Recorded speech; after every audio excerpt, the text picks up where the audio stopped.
Cox Business Television, information and insights on the Hampton Roads economic picture. Featuring in-depth interviews, profiles, and the latest publisher spotlight from the newsroom at Inside Business. Exclusively for Hampton Roads, Cox Communications presents Cox Business Television. Hello and welcome to Cox Business Television. I'm Mike Bram. For over 2 years, we've been bringing you business leaders and experts to help us lead through challenging times by helping us make sense of trends and issues impacting our local economy. This show is truly about leaders powering leaders. Today, our topic is money, raising it, making it, and growing it during these economic challenges. Our discussion actually got started at the most recent Cox Business Executive Discussion Series, presented in partnership with Inside Business. There, a panel consisting of bankers, a lawyer, an accountant, and a William & Mary professor discussed and debated where money is available and what it takes to obtain financing, especially for startups and entrepreneurs growing their business. The consensus seemed to be that money is out there, but it's the business model that matters. Joining us now are two men who made that case at the event. Richard Ashe is a professor of entrepreneurship at the Mason School of Business at the College of William & Mary, and David Durham is executive vice president at SunTrust Bank. Gentlemen, welcome to the show. Good morning to you. Thank you. You know, it was such an exciting panel, and one of the things that you all both talked about in different ways was it's the business plan that is almost critical to getting any kind of financing. Can you help us understand what are some of the key components of this business plan that you all are looking for? I can talk to you from the investor's point of view, and it is absolutely critical that each entrepreneur, each person raising money, put together a business plan. And the business plan has to be in our opinion, very well thought through. It's a roadmap to how you tend to operate.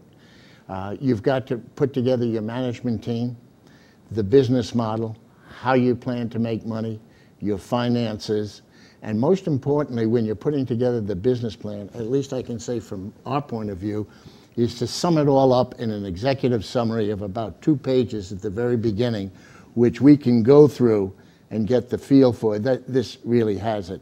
And from that point, the investors would be interested, and then you can turn that over to the bank and not have to make different plans for different investment objectives. Good. David, I mean, I would agree with Dick. It really sets the expectation that those that are looking at that plan can look at and say, what am I expecting to see out of this business as we move through it? A set of projections, and a set of projections that have a historical base, so that we can look and say, why are the trends going to be different if they're different, and outlining what the assumptions are that are going into those projections that then tie back to the story. Does the story match up with the projections, and does it all make sense? And through that, again, we have a better understanding about what type of capital you're looking to raise, and we get the right capital into that business rather than the wrong capital that, should it not pan out, right. we've got real issues to deal with at that point. When you're looking at trends and things from the past, if this is a brand new business, are you looking to get information from a marketing study or others to see what others have done? Or how are you all looking, if we're starting something from scratch, how are you looking at essentially past performance since it's not there for that organization? Well, from the equity side, we look at things, I think, a little bit differently at that point. From the equity side, we're looking to see what's the management like. Are you an A manager? Do you have an A idea? And I think, to me, that's so important. Can you unpack that a little bit more? Yeah, but investors are very much interested, not so much in the idea, but in can you bring this idea to fruition, commercialize it, and make money for yourself and for the investors. And if you take a good manager, you can give a B idea to an A manager, and if he's really or she's really a good manager, they can take that B idea and turn it around and make it into an A. So we're buying management, we're buying what they say they can do, what they can prove they can do, and when presenting to investors or presenting to banks, we look for the fire in the people's eyes. Yeah. If there's no fire in there and they don't believe in what they're doing. On the other hand, once I mentioned belief, I'm worried that most entrepreneurs spend a lot of time with their financial projections, but they're projections. and there's no way they can tell me how much they're going to earn next year or more or less 5 years out. Right. So what we want to see are the assumptions, how realistic all their assumptions are in doing the numbers. Right.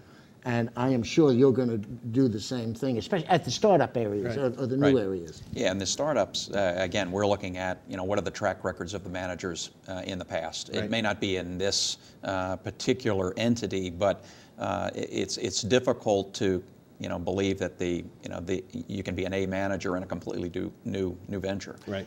Is it similar to what you've done in the past, and do you have a successful track record there? This show really focuses on leadership. That's kind of the basis of it. If I come to you with an A idea, and let's say I'm just presenting my idea to you, but I might not have a full team assembled. Are those kind of things that you all in your networks or others would say, hey, this is a great idea and a good person, but he needs to build a team around him? Do you all help pull together people and teams to make that dream team for your investment? That would be one that's not at a bank financing stage. That is where we would probably involve our investment bank to help you begin to put together the team. We would look to risk managers. We would look to attorneys in helping assemble. And at that point, you're really trying to define your plan at that point. Yeah, I would add to that because you can't put together the whole team. Right. Some of them may not come. You may not get financing. You may not get the investment, but you've got to know where to get them. And investors at some point in time should be more than just cash players. They ought to be mentoring and giving you guidance, advice, and opening up the network to what we used to call the Rolodex, and today is your contact lists, but to be willing to introduce you and to make things happen. Right. Introduce you to people that can make the loans and explain why and say, we're investing in this, so we've got an equity interest. Perhaps you'd be interested to come along. Here's our due diligence. Right. David? I would agree with Dick. They're not just providing capital, they're providing strategic advice. And when people are out looking to raise capital, they ought to be looking for people that can help them with getting to the next levels in the business. And there are several levels that you're going to go through as you move from, startup idea to, conceptualization to commercialization in the process. So again, finding the right strategic partner that can help you through that process is critical. One thing which intrigued me, David, you've been here for 30 years in the area. And you've been here just a short time, but you felt, and you commented in the session, that there was so much potential here. So something lured you to this area and something kept you here for this area. We seem to have a lot of the ingredients of what would be an awesome cake in this environment to build this new entrepreneurial or new business development area, but it's not all there yet. Is there anything which you guys could see that we need to mix into this batter so that we could start to create new engines for an economic growth? Do you want to take that first, or do you want me to do that? I'll be happy to. What attracts you to this area? Walk down to the ocean front about 6 o'clock in the morning, watch the sun come up, and it's a pretty incredible community. There are just so many natural resources here that are just unique, and taking advantage of those are the area where I think we may not fully exploit.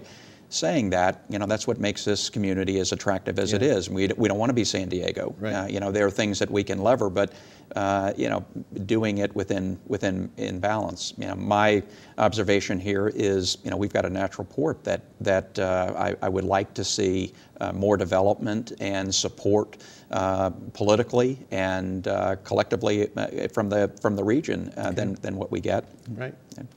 Only got a couple seconds left, though, but can you add to what was the passion that brought you here and what you see the opportunity? Well, first of all, I like the people. I thought they were good opportunities, and they still are. I think we've got to get a little bit more risk focused down here and try to get all of our attorneys, our accountants, our bankers, our investors talking the same language so that we can put together a program to be able to help investors start their businesses. But what the investors have to do is put it together and go out and ask for the order. Right. Now, I remember you saying it was so important to ask for the order.